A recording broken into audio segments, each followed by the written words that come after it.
The Fibber McGee and Molly Show.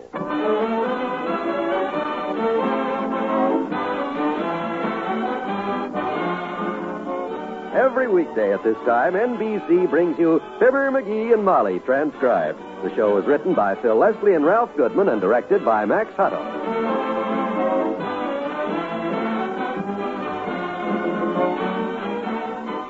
We'll join Fibber and Molly in just a moment.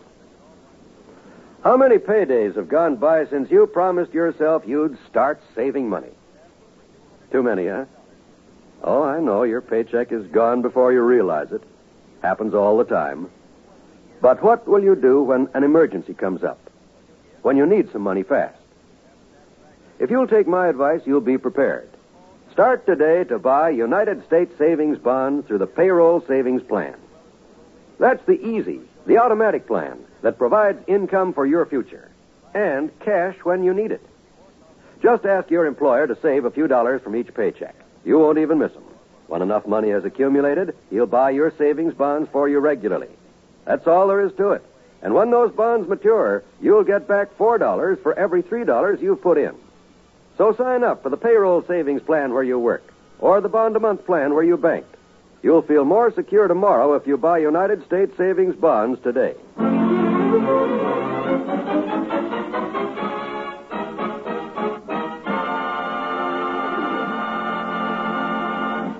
The mail just came, Molly.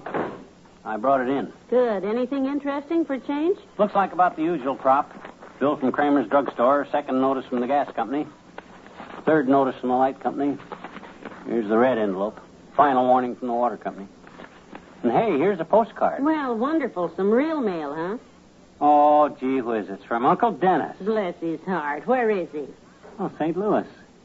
Says, dear niece and nephew, having a wonderful time here. X marks my room. Oh, you see the picture? Hotel, is it? Brewery.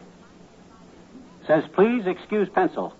My pen is dry, so am I. Must go now. Love, Uncle Dennis. You know, the poor lad, he always had trouble with that dry throat of his.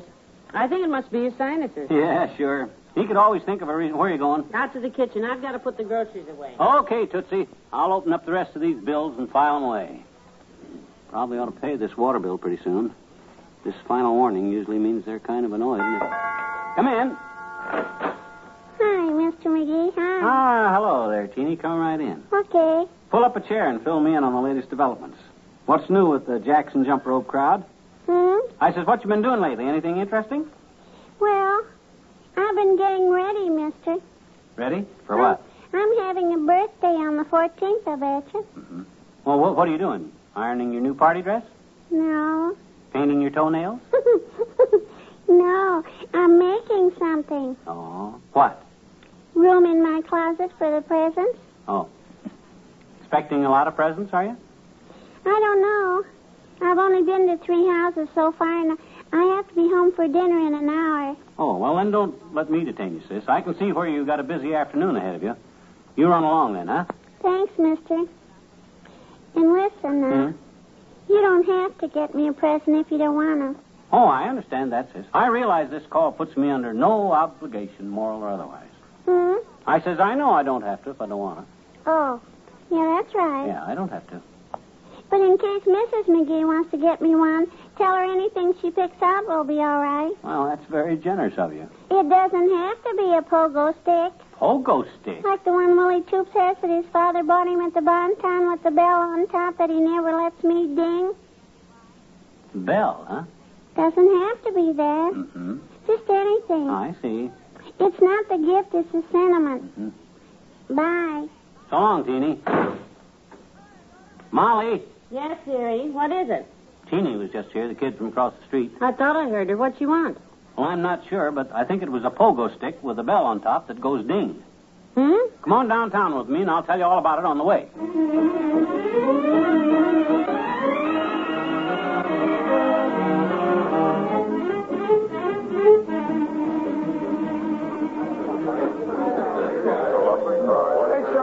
My goodness, the BonTon is crowded today. Yeah, Teenie must have told more people than she thought. You know, I just can't get over that little rascal stopping in to remind you to get her a present for her birthday. Real subtle, huh? Yeah, about as subtle as a jury summons. She's a cute kid, all right. I'm making something, she says. Room in my closet for presents.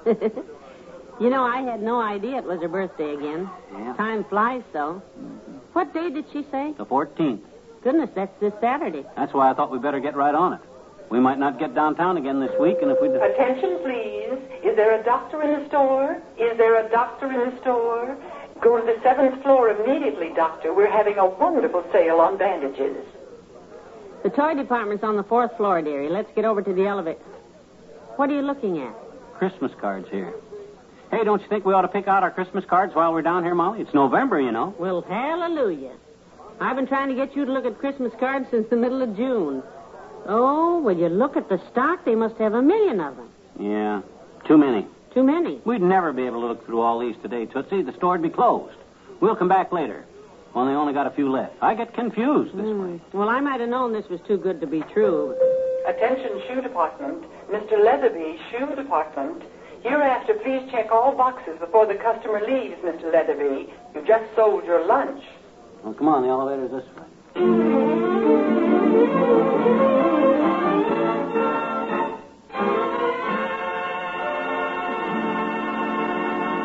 Back to Wistful Vista in a minute.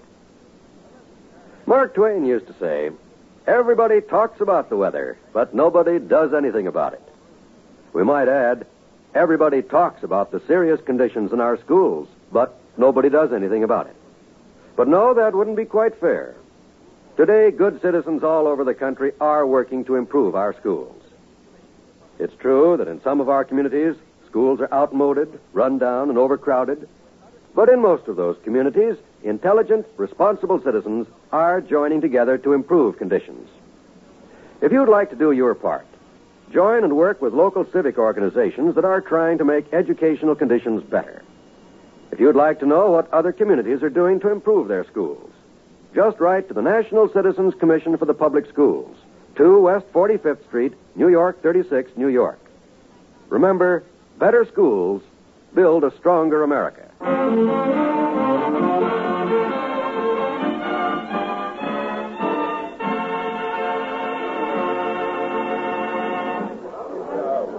Boy, they sure got a lot of toys in this joint, Molly. Getting ready for Christmas. Don't see any pogo sticks, though. Well, let's keep looking. Maybe... Oh, hello, Mrs. McDonald. Nice to see you. Mrs. McDonald. That old man McDonald, the president of the Third National Bank's wife? Yes. Her and that high nose of hers. Look at the walk on her. The way she struts around here, you'd think she owned the store. She probably does. Her old man has mortgages on every... Attention, please.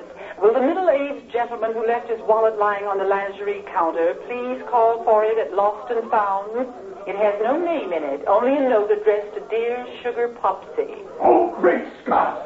We'll hold it for you, Popsy. Oh, which way's Boston Lounge? Lost and Found? Oh, this is my heavens, I don't know. That guy seemed disturbed. Probably had all his money in it. Yeah. Doggone it, I wish I could find a clerk around here. You see a clerk anyplace? No, but one will show up pretty soon. Hey, here's a cute gadget here, Molly. Look at this dart gun. Hey, maybe Teenie would like this instead. No, huh? McGee, those things are too dangerous. No, the darts don't even have any points. Just a rubber suction cup on the end, see? Watch, I'll show you how it works. Hey, look at that, Molly. 50 points. Put that thing away, McGee, and let's look for the pogo sticks. The store closes in a half an hour. Hot dog, 100 points that time. I could get good with this thing. McGee, stop fooling with that thing and find a clerk. Just one more try, Molly. I'll get a bullseye. No more. Give me that gun. Look out, Molly. It's loaded. Don't you? Yeah? Good shot, kiddo. You found a clerk. Oh, I'm terribly sorry, sir. I didn't mean... That's all right, madam. I wouldn't work in this department if I wasn't thoroughly insured. Is this the toy you wanted for the youngster? Heavens, no. It's much too dangerous. On the contrary, madam, it's perfectly safe. Watch how easily I remove the dart from my forehead. I merely grasp the shaft firmly between my fingers and pull. Ooh. Wow. There we are. Take a look. The bruise is hardly noticeable. Yeah, look at that, Molly. Just a little red welt. I think Teenie would get a big kick out of hearing that thing pop, too. You know how kids like to hear Do things you pop. have any pogo sticks? Yes, we do, madam. I don't see him anyplace. Well, they're in the stock room. We used to keep them on the floor here until that tragic day. What tragic day? The day that gentleman, a Mr. Toops, I believe it was, tried out our superjet model for his little boy. What happened? Oh, complete havoc, sir. Before we could tell him where the spring control was, he bounced down 3 flights of stairs, in and out of the ladies' fitting room, and through the second-story window into 14th Street. Heavenly days. Boy, I'd like to have saw that. Just kept bouncing, did he? Oh, for a time it appeared we might have to shoot the stick out from under him to bring him down, sir. Oh. Yes. Fortunately, however, one of our salesmen in the Western Department got a lasso on him and brought him in. Boy, oh, boy. That's all. Oh, they're perfectly harmless if you know how to use them, madam. Why, sure they are, Molly. Don't worry about Teenie. I'll teach her how to ride that pogo stick myself. How much is this doll here? $3.98. We'll take that. You heard the lady, Buster. Wrap it up. Might as well give it to Teenie this afternoon because she's probably sitting on our steps waiting for it.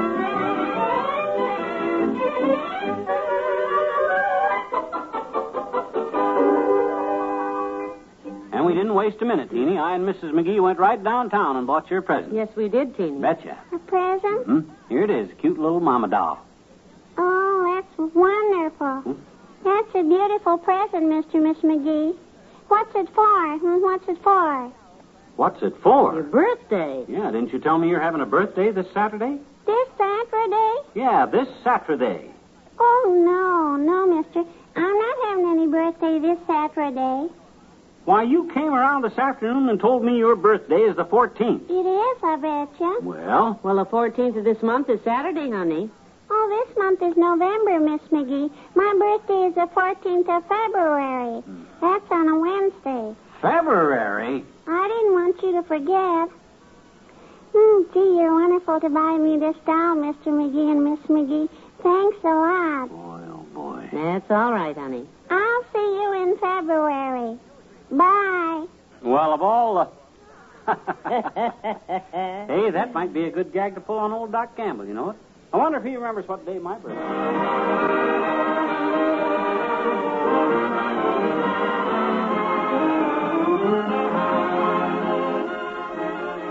Fibber and Molly will be right back. Pleasure-filled entertainment, whether it be music, comedy, or drama, is yours for the listening on the NBC Radio Network. Tune to the station where you hear the familiar 3 NBC chimes. This fall, the NBC Radio Network has invested more than $5 million in new programming to make sure that when you tune to this station, you will hear only the best. Tomorrow evening, for example, you're invited to join Frank Sinatra as he portrays footloose and fancy-free Rocky Fortune, an adventurous young man with a penchant for romance and mystery. Each week, Rocky Fortune finds himself a new job, but it's always a job without a future for at least one character in the story. Tomorrow and every Tuesday, it's Frank Sinatra as Rocky Fortune over most NBC stations. Consult your newspaper for the time of broadcast in your city. And remember, every Tuesday and Friday evenings, there's delightful musical entertainment as Miss Dinah Shore brings you a quarter hour of enjoyable listening. Be sure to tune for the Dinah Shore Show, twice each week on the NBC Radio Network.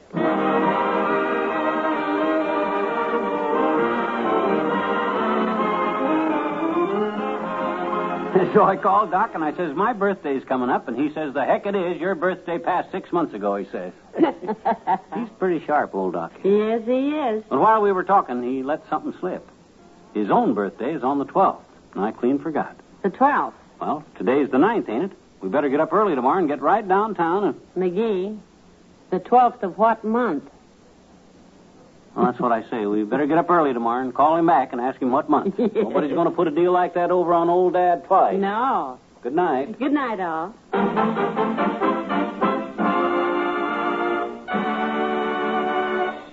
NBC has brought you the Fibber McGee and Molly program, transcribed with Cliff Arquette as the clerk and Elvia Allman as the store announcer.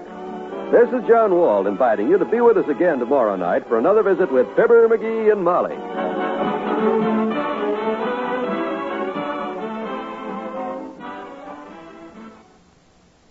Laugh tonight with Can You Top This on the NBC Radio Network.